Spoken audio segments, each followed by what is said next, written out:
1980.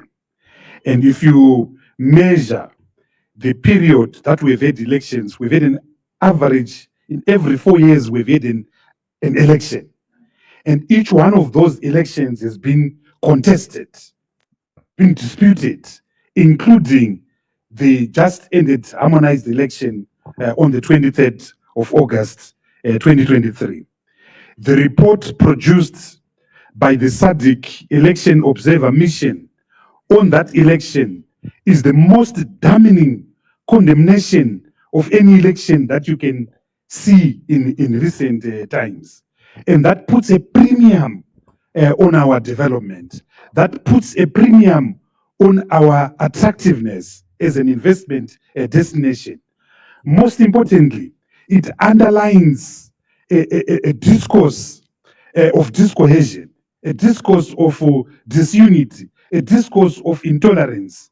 The new parliament was only sworn in a week ago, but as already as I'm talking to you right now, that parliament has been weakened by unconstitutional recalls of over 15 or so members of parliament.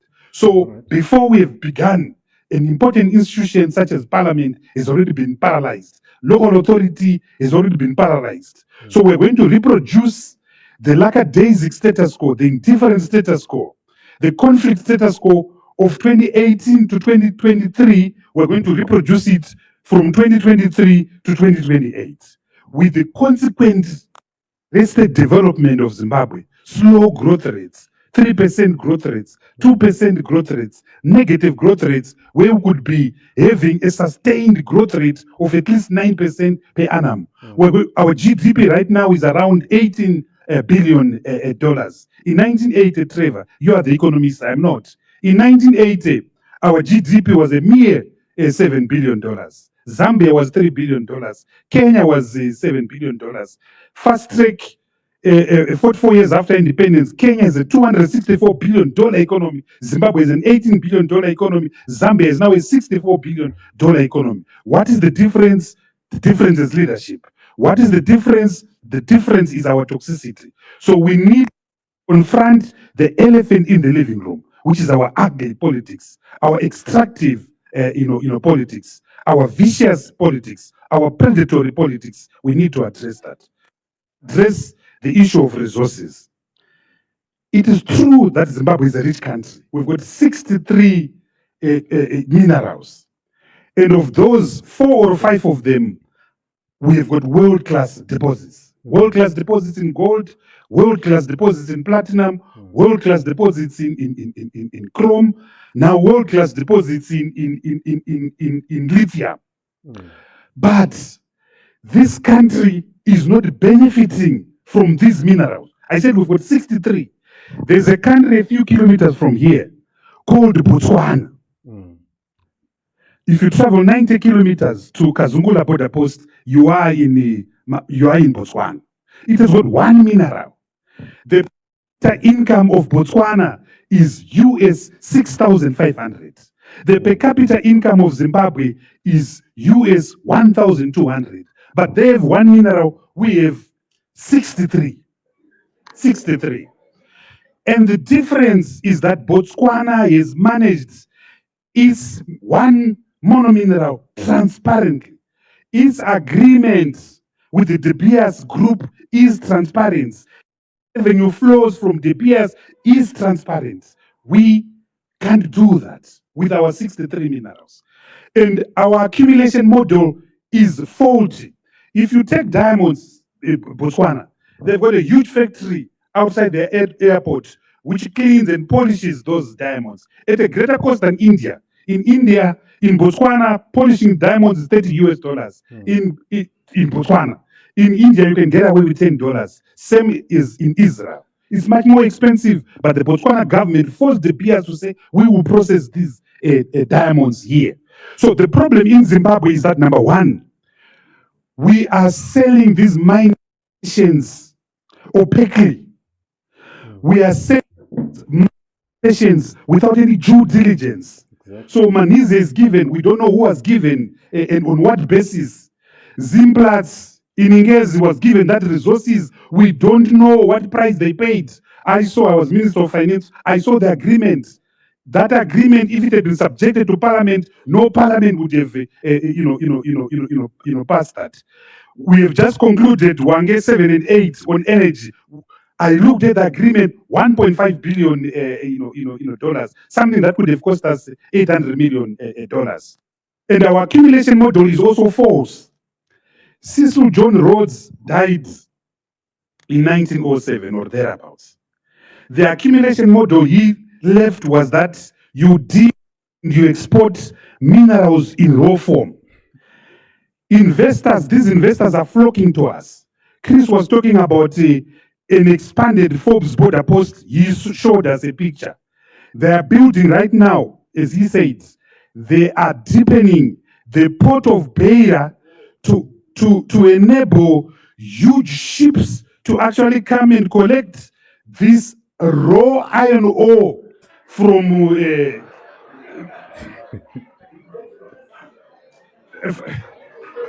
from Manise. So, if you were to wake up, Chris, but you have your time, Chris.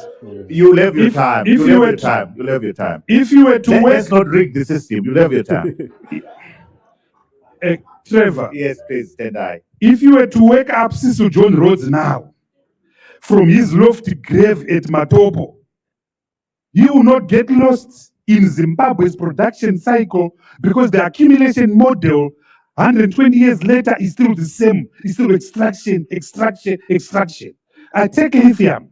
Lithium is now the black gold. A ton of lithium costs US $80,000. So it's the most valuable mineral, much more valuable than gold. But you've got trucks, huge trucks, that are exporting raw lithium through Forbes border post to Sofala, now known as Beira. How can we allow the raw exportation of lithium from places like Bikita, when we could easily force them to build refineries that will process the lithium so that we can use it for mobile phones, for car batteries, and for the decarbonization of our country? Thank you. Take platinum. Last point. Okay. Platinum. Platinum is a dangerous metal because when you mine platinum, there are 6 other metals that come from it. Rhodium is one of them. Palladium is one of them. Now, because we don't have a refinery in Zimbabwe, what is accountable to us is a tiny fraction. They've been mining for 20 years. We've failed to insist that a platinum refinery be built. We've even... That is actually the reason why you find that Cyril Ramaphosa and South Africa, they will support, and ANC, they will support this ZANU-PF in the sisterhood of their parties mantra.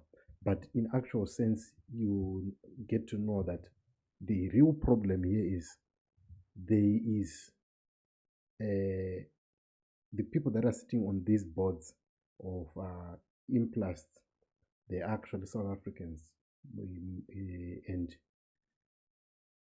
they are beneficiaries.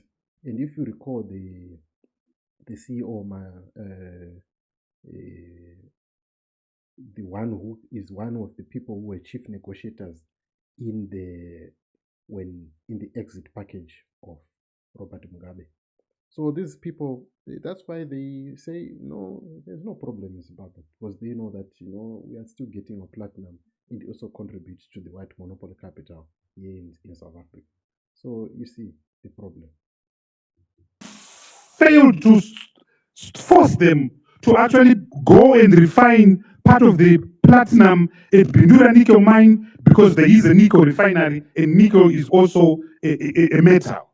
So we are failing this economy through opaqueness. We are failing this economy through failure to understand the value of what we are dealing with. We are failing to develop this economy through failure to transform the accumulation model. And lastly, we're failing this economy through toxic, contested politics. Right. That being said, it actually means a lot of things here. This issue of extractive politics or politics of toxicity is very, very crucial in the sense that if you look at now what we are creating, I was watching a video that was posted by Hopo Shimono where Nelson Chamisa was saying things are going to be fine very soon, people are going to celebrate.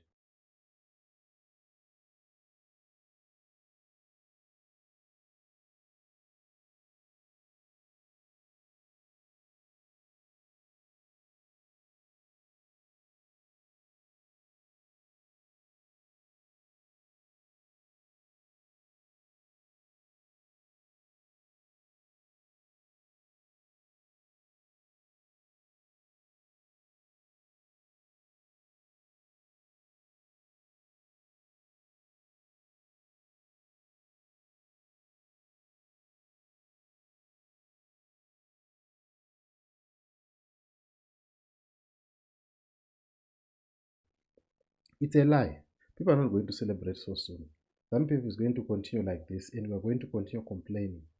But if we really want to have better politics in Zimbabwe, these two leaders, ZANU-PF and Triple C, just need to sit down and talk to each other.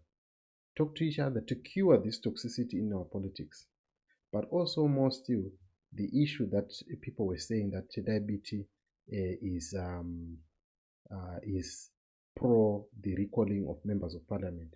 That's not true, because you see that Tendai Biti is actually advocating for the fact that we are destroying the institution that is supposed to be responsible for accountability by recalling people. And I've said in this other video that Professor Jonathan Moyo is one of the people that is perpetuating this, whether he's working with ZANU-PF or not. But the fact that he is one who is trying to make sure that he perpetuates this same era or this cycle that we had in the past 5 years. So it's not a good thing.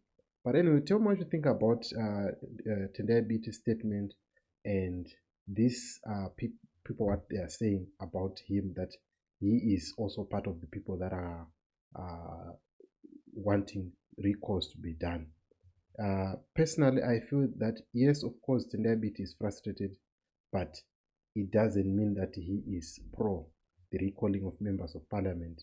He might be frustrated that he's not in parliament, but he actually is not in the mantra or in the shenanigans that are planning more recalls and what we are seeing. But I would love to hear your thoughts. What do you make of Tendai Biti's statement?